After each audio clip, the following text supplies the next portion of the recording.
తెలంగాణలో phone tapping వ్యవహారంలో అతిపెద్దదైనటువంటి twist. ఓ పక్కన ఒక అధికారిని సస్పెండ్ చేయడం ఒక ఎత్తు అయితే, ఇప్పుడు మరికొంత సమాచారం ముందుకొచ్చింది. అందులో భాగంగా ఒక ఛానల్ ద్వారా ఈ కార్యకలాపాలు సాగినాయని నిఘా వర్గాల విచారణలో బయటపడుతున్న ఈ నిజాలు అన్నటువంటిది.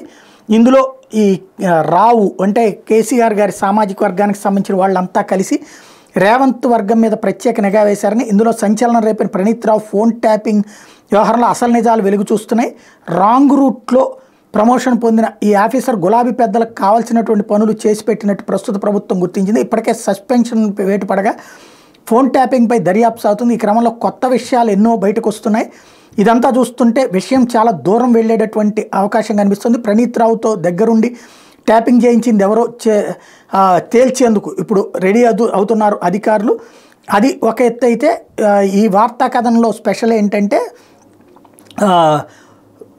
ఇది కుట్ర పిఆర్ఓని, ఒక ఆయన్ని సస్పెండ్ అయినటువంటి పిఆర్ఓని, కేసీఆర్ హయాంలో తనకు వ్యతిరేకంగా కుట్రలు పన్నుతున్నారని సస్పెండ్ చేసిన పిఆర్ఓని మళ్ళీ ఓ ఛానల్కి తీసుకొచ్చి బీఆర్ఎస్కి తెలంగాణ గుండె చప్పుడు అనే ఛానల్కు బీ టీమ్గా తయారు చేసుకుంటున్నారు. చేసిన తప్పుని కప్పించుకోవడం, విష ప్రచారం చేయడమే దీని లక్ష్యంగా కనిపిస్తోందని చర్చ సాగుతోంది.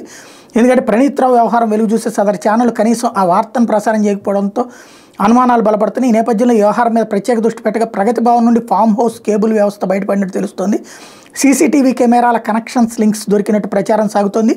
వ్యవహారం మీద మరింత లోతుగా దర్యాప్తు సాగితే ఇంకెన్నో నిజాలు బయటకు వస్తాయో చూడాలంటూ ఒక కథనాలు అక్కడ ఉన్నటువంటి కొన్ని పత్రికలు టచ్ చేసినాయి. ఈ నేపథ్యంలో న్యాయవాది అరుణ్ కుమార్ తాజాగా పంజాగుట్ట పోలీసులకి తెలంగాణలోని ఫోన్ ట్యాపింగ్ మీద కంప్లైంట్ చేశారు.